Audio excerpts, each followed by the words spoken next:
What is going on, you guys? Silver here, and welcome to another episode of Dem Jumps. We're going to be, if you remember in the last episode, we did sand and lake. If you're wondering why I'm in sand again, it's because I'm brain, and I deleted my Dem Jumps file, so I actually had to reload a file, and you can actually choose whether you go to wooded or lake, so I'm just going to go to wooded. But today we're going to the wooded kingdom, and because wooded kingdom is huge, and I'm going to be going over two separate routes. We're only going to do Wooded Kingdom today. We'll do Cloud and Lost Kingdom in the next episode, which I plan on recording either tomorrow or the day after that, but we'll see what happens. Alright, cool. Let's go to the next kingdom.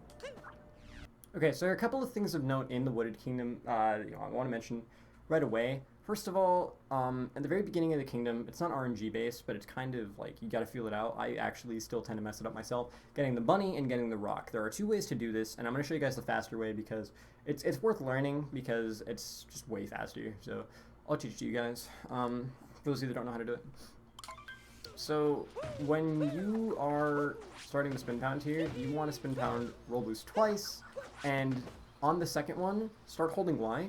I try to sync it up with the roll boost so that you don't accidentally input another one. So that way you can just run right into the rock, right into that rock right there. I should just do this.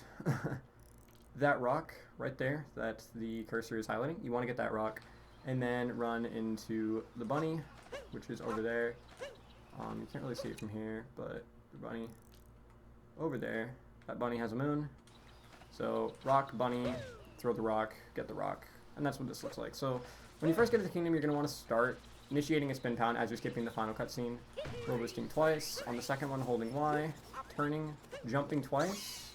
And then running over, like, I would say a good way to gauge it is if you are, like, to the left of this leaf, the final leaf on this rock, on your second jump, if you don't lose speed, you should hit the bunny. So then, I was not supposed to do that, actually. So, that was just a fourth habit.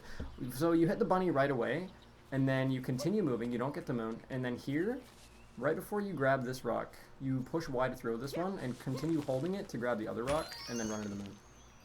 And that's it.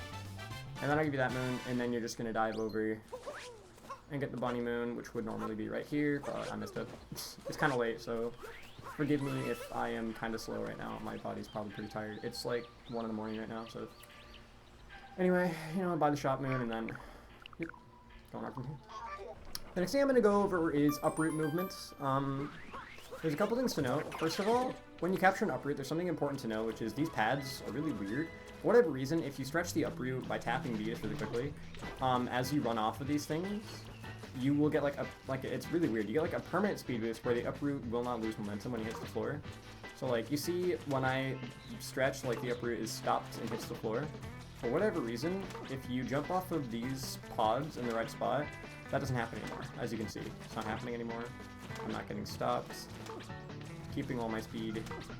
And also, you stretch faster. I have no idea why that happens, but it's helpful. So anyway, what I do is I just walk over to this rock, and then like at the seam of these two rocks, push B, and then shake at the peak, dive, spin down this knife. Yeah. So that's uproot movement. Basically, at whatever chance you get when you capture an uproot, I'll try to do it with this one. You're going to want to run off of one of these things and try to get that speed boost. Don't do it more than once. Just go for it and then see if you get it. I did get it, actually. So, like, it's kind of weird. Basically, the way you do uproot movement is you push B to go up and then shake. Once you push B and continue holding B so that you don't lose the shake.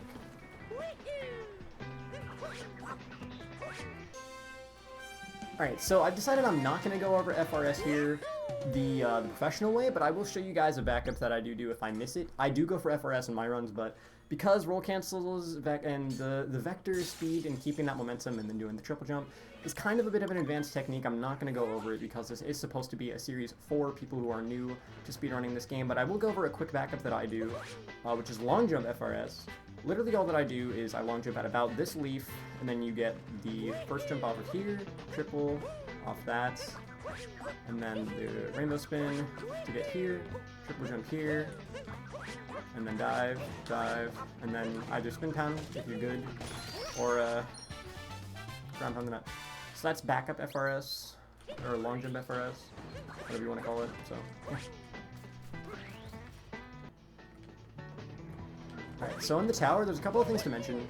First of all, the uproot here has some specific things that you can do. So you save some time, you go for that boost. I didn't get it, that's alright. You get this nut, and then what I do is, when you're at the edge of this, you're going to want to shake the controller, and then just like turn around. It's not very hard, actually, but I have seen people struggle with this. Okay, I'm going to get back up there, give me a second. So, literally all it is once you grab the moon, I don't stretch when I grab this moon at all, I just grab this moon, and then walk out, and if you need to change your camera angle, once you're literally just like right at about the ledge, just shake the controller and keep holding down, and then when you see him like look around, then just go back up. Yeah. And that's it. That's all there's to it. I fell back down because I tried to get back into the hole, but it didn't work. So one more time, I guess. So once more, go up, get the moon, hold forward, shake, turn around, just like that. And then the second swing of movement here is you're gonna want to hold up, then shake, and then jump, and then once you've seen the extension from the shake, then you jump, and then uncapture and dive into the moon at max height. And if you're not comfortable with that, you can just go here and then just get the moon normally by shaking. It doesn't take a lot of time to do this, but the movement does look pretty cool, so if you want to learn it, it's an option. So overall, it looks like this. Shake, come around, like that. And then obviously, if you're not comfortable with that, you can just, once you're up here, then you can come up here and then shake to get the moon that way. Alright, so I actually loaded up another file before fighting the boss because I decided that, because since I'm not going over the boss, I might as well start going over the intermediate route now because I have no reason to fight the boss. So what we're going to do is go over the intermediate route. And basically what this does is it replaces either doing flooded pipe or it just saves time over it saves time over warp route, loses time over nut clip, but nut clip is difficult. And if you're familiar with Odyssey, you already know what nut clip is. I'm not going to go over it because one, I already have the moon, and two, it's pretty hard. So I'm not going to go over it in a tutorial or in a tutorial series that's meant for beginners. But I am going to throw in intermediate route because it's a bit of a newer discovery, and I don't think it's very hard to implement. I actually use it in my runs. So I'm going to go over it. Yeah, so basically you're going to start wooded as normal, you know, get the rock, I'm bad. You're going to get the rock as normal, you're going to get the bunny. You're going to get the bunny and rock moons. Just like this. You know, you already know all this. And then you're going to get shop, then all this. Now, where things get a little bit different is after getting shop, you're going to go up here. You're going to do cave as normal, which is obviously where you would do nut flip normally. And funnily enough, it's actually where the route change happens with the intermediate route as well. So you're going to get this moon. And then after getting this moon, instead of going over and hitting this lever like normal, you're actually going to go back here. And you're going to go up this to this uproot. Go for that speed thing that I talked about. I think I got it actually. And then you're going to come up here and get Tree Moon. Now, from here, you're going to do a setup into getting up the side of the wall, which sounds crazy, I know, but I'm going to do it. And you'll see it's not very difficult. I actually have a setup for this. I'll explain in a minute, but I'll just show you what the trick looks like, and then I'll kind of explain it after that, because it's a little bit odd, as you can see. Literally just jumped up the wall there. I'll explain what my visual cue is for that. That doesn't lose any time, because you don't actually have to set anything up. It's literally just a visual cue. So if you're already familiar with Cave Skip, you'll know that there's like a spot on the wall in Cave Skip, like the little L shape that you can use. It's kind of similar with this setup, actually. I don't know what the jump is called, actually. It's literally just like jumping up the side of a wall. It's kind of similar to DSS, actually. But what I do is after getting... Okay, platform, please. After getting this moon, the tree moon up here, I jump out with the uproot and then dive around this tree, roll a little bit, okay, roll boost once, and then triple jump. Pray the game doesn't drop my input because it kind of does that. Then roll boost once, and then I triple jump into the spot that I want to be, and hopefully Cappy doesn't do that. But the spot that you want to be is like a V shape on the wall, which I will actually trace with my cursor. One sec, I actually need to set that up. So you'll see right here, this V shape on the wall. It's kind of like this V shape on the wall. At the apex of this, right here, for whatever reason, you can stand there. So if you literally just triple jump towards this and cap throw and dive, into that little spot, you can just wall slide down, and you'll end up in that spot. I'll try to show that to you right now.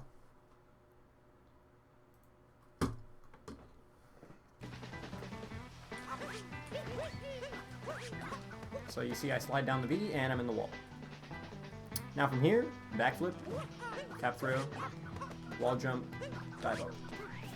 And that's really easy.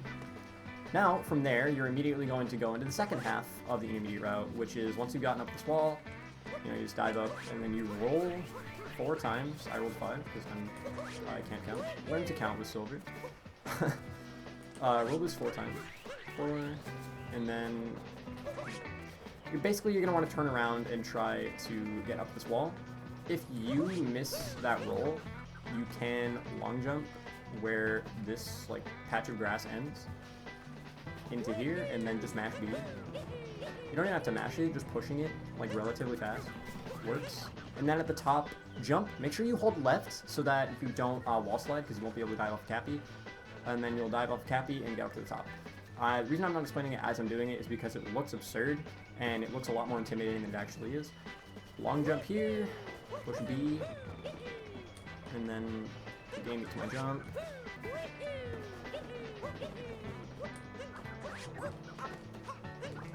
And you dive up, just like that. So, yeah, that took me longer than I probably should have. I do this on a daily basis, but whatever. I'll try to show you what it looks like if you get the roll or the dive up. It's like, you know, you get the... Ultimately, you want to get a triple jump into here. Doesn't really matter.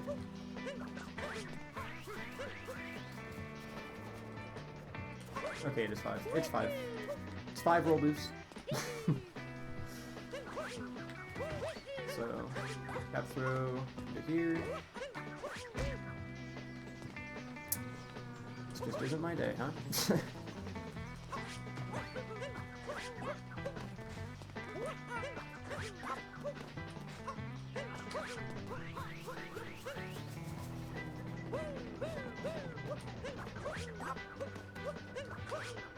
So, if you do it with the roll, that's what it looks like.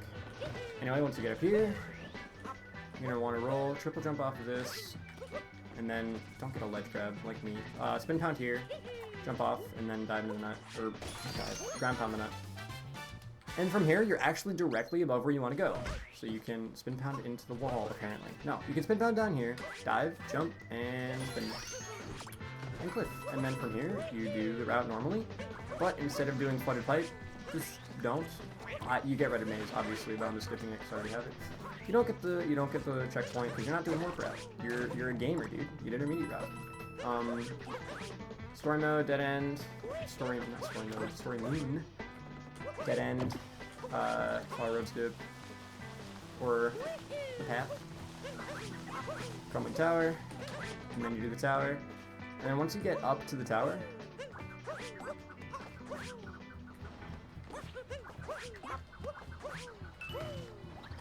instead of fighting Spirit, you actually have 2 options here. One of them which saves time, but is harder. And one which is just fight the boss. So once you get up to here, the other side, once you leave the tower, you can just, obviously you would go through the tower. I'm just not showing off the full route because I find no reason to. Because it's literally just, this cuts out flooded pipe. Basically, those 2 moons, tree and the fence, cut out flooded pipe, and they are faster, so. They're faster than the warp route and the flooded pipe movement, and everything if done well, so, yeah. But basically, once you get up here, you can go into the boss, or you can instead do what is called Spiritless, and that is if you don't fight Spirit, and it's faster, so here's what it looks like. Spin pound here, and then immediately start spinning your stick. You're going to want to start spinning towards this platform here. Spin pound off, vector down, cap throw and dive, over to here, triple jump, and then get this moon in a fast way. I do a dive vault because I'm good at the game, but you know, whatever works for you. That's a fairly fast method. So if you don't know how to do that, I can kind of try to teach you. Basically, once I get this triple jump here, cap throw to stall, dive off this wall, and then you pull back on that dive. So like you don't dive and hold forward, you dive and literally pull back on the controller, but only once you've cleared enough distance, and then push a roll boost button or just walk into Cappy to get the vaults, and then capture 3 times to break them out. And then you dive down here. And then you jump down. Quick swim into the pipe, and then do flooded pipe as normal. And then after you finish flooded pipe, I'm just gonna go to the end. Actually, probably. I'm not gonna go over flooded pipe because Smallline has a pretty good guide in his tutorial.